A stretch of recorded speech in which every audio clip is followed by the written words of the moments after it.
Hello, everyone. Welcome back to the Mediocre Takes Podcast YouTube channel. Today we are doing our October Mediocre Monthly. We're doing DeadEndia. This is a comic that became a show called Dead End Paranormal Park. We did review Paranormal Park. It ended after 2 seasons on a cliffhanger. Technically, it didn't become a show. The show was inspired by these. I consider these like two different stories. Yeah, I can agree with you on that. There's different plot points throughout the stories. They do have some similar plot beats, at least so far in this first volume. But yeah, there is a show that's kind of loosely inspired by it. After leaving his house for personal reasons, Barney gets a job located at Phoenix Parks. After his dog gets slightly possessed by Temecula's, Barney and friends have to fight a plethora of demons before facing off with the final boss, his dog from the future. In the end, his dog sacrifices himself, and we leave on a cliffhanger. So the TV show and the comics start in the same way with Lucas being captured in the photo. And I think it made more sense how Norma found out how to take out Lucas in the show than in the comic. Like Norma just deducts how to take him out without much evidence behind her reasoning. I just needed a bit more time of her figuring it out and a bit more like evidence. She deducted it way too easily. How do we feel about this version of Norma? I feel like Norma was a lot less of a main character in this comic than in the show.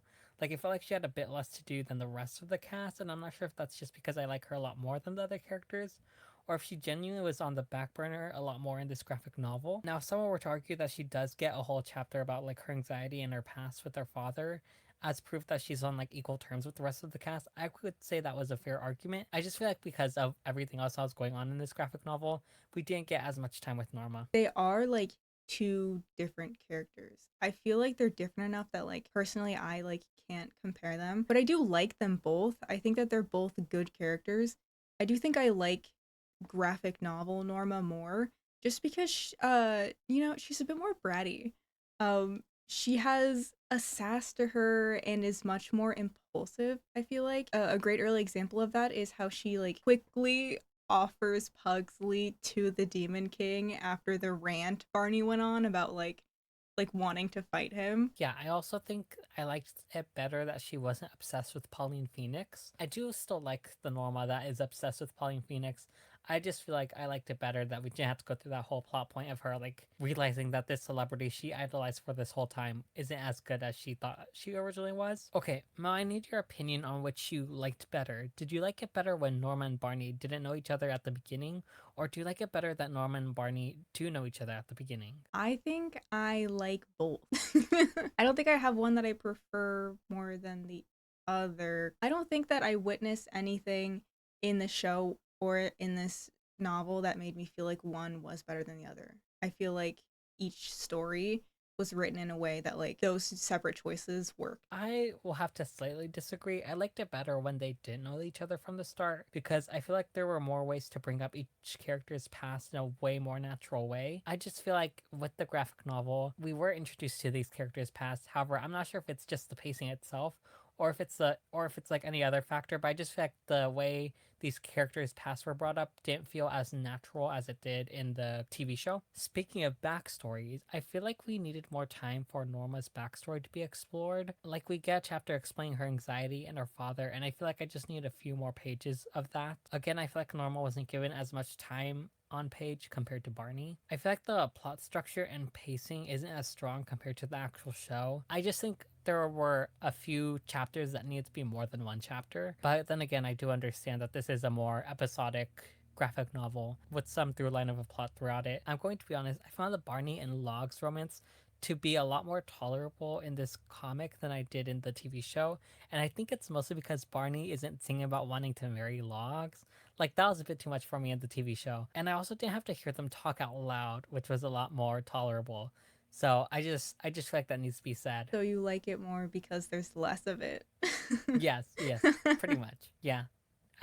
Yeah. You basically took the words out of my mouth, you know? You were not fighting the hater accusations. I'm Okay. not a hater. I just don't like it. It seems like you don't really like gay men. I don't think I like men in general. Oh, I'm You know? sorry. It's cool. You're such an in an unfortunate situation. The way everyone in this comic that isn't human gets like derp eyes is actual comedy.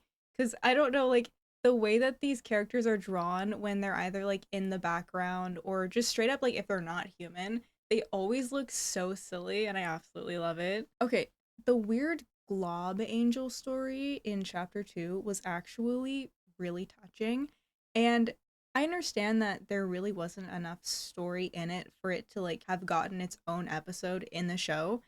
And I'm okay with that because I think it does better in this medium. I absolutely love this version of the beach episode, mostly because it was cool to focus on another person's fear and explore that. We got much more exploration of Norma's fears and like Norma's sister's fears in this, which is it doesn't go that in depth in the show. I think we focused more on Barney's fears. And the baddie in this one was objectively more scarier than the one in the show. Like the one in the show was literally like an absolute goober. This one straight up like made me nervous. The first time I saw him in the comic, I was like, this man needs to stay away from kids. The one in the show is just this like hippie white man, Yeah. you know? Yeah. Not scary at all.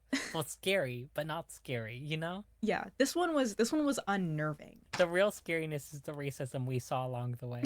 And you're so right. In chapter 4, there are letter blocks in Barney's room, and at first I thought they spelt out he ate me, but after further reflection it says hate me, which I don't think it means anything, but I honestly when I first saw it and I thought it said he ate me, I was like, slay. There is actually something so cringe about thinking you're going on a date and then realizing it's not a date, which was like most of chapter, which was like and like the entirety of chapter 4. Like when I got to that point in that chapter, I had to put the book down for a bit, but let me tell you, when I came back to it, I laughed out loud when Barney sees himself in the mirror as a dog and the first thing he says is, I'm a furry. I completely forgot about that. Oh my god. I love how You his immediate reaction to seeing himself as a dog is straight faced. I'm a furry. you know the author of this comic really did something there. Yes.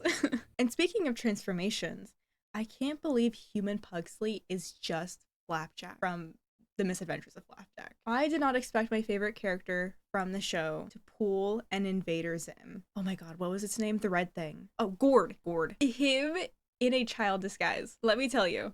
He was literally just like Invader Zim, and it was so funny. It's so funny to see, I don't know why, but it's so funny to see alien characters try to be human. I did not expect homophobia in the classroom, but it is good to know that Gord is an ally. There was a girl dressed as Velma, which I think is a pertinent thing to point out since we will be posting a Scooby-Doo video this month. So it took me until chapter 6 to realize the difference between the two characters' fingers in the different versions, because in this one, fingers is like a family of fingers that make up a hand, and in the show he is a completely different character. I personally prefer the one in the comic. Do you prefer it because it's like a lot more silly? I think I do, and also I mean the one in the show is British, you know. I feel like it's an obvious choice. I mean, I get that, but I do like how much of a villain he was in the show. He was a good villain to sort of replace future Pugsley. The last thing I expected from a sentient mage wielding demon possessed dog was transphobia.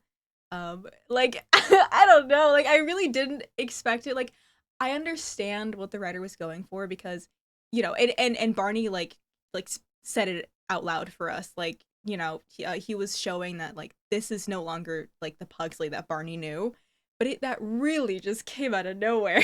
But Barney handled it very well. Yeah, I was shocked, honey. Surprised. I'm sorry, I just wrote down tactical transphobia. Um which in a way it was because like you know the writer was trying to depict whatever, but it's interesting that I wrote that. The last thing I have to say, once again, the dog dies, and that was upsetting. Not as upsetting in the show because like I don't know, it's just like different mediums when it's just a picture of a dog dying, a drawing of a cartoon dog dying. It's not as sad as like a video of a cartoon dog dying. But it's interesting how both of these stories that we've consumed end on the dog dying. Like the show got canceled like after the dog died. We sort of got the hint that he wasn't like he may not actually be fully dead. And then in this one he like straight up died. But anyway, something about two nickels. Overall, I think this is a solid comic. I definitely do feel like the TV show is better. I definitely do like the change in Norma in the graphic novel. However, I also feel like I wanted to see more of her overall compared to the rest of the cast. Though I do feel like we'll probably get more of her explored in the rest of the graphic novels. There are 3 out currently, I believe. I think this is an okay graphic novel.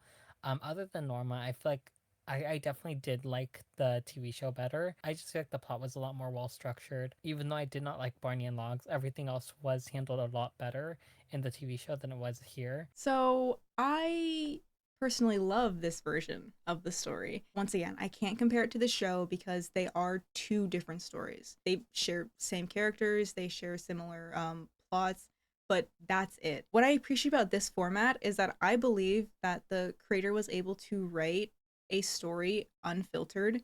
They weren't limited to what Netflix would or wouldn't allow, which meant that we got some scenes I didn't think we'd get in a show. This was an amazing story, and I have purchased the next 2 books because I actually am still very interested in this, and I do plan on continuing to read it. You should tell me your thoughts on the next 2 graphic novels once you read them. Oh, I will, because I have a feeling it's going to be brought up during our one of our end of the year wrap up things. Anyways, you guys, that's our thoughts on DeadEndia Volume 1. If you want to send us a message on Spotify for podcasters, there'll be a link in the description, do so below. We also have social media, which are all in the description, and that's everything. So goodbye.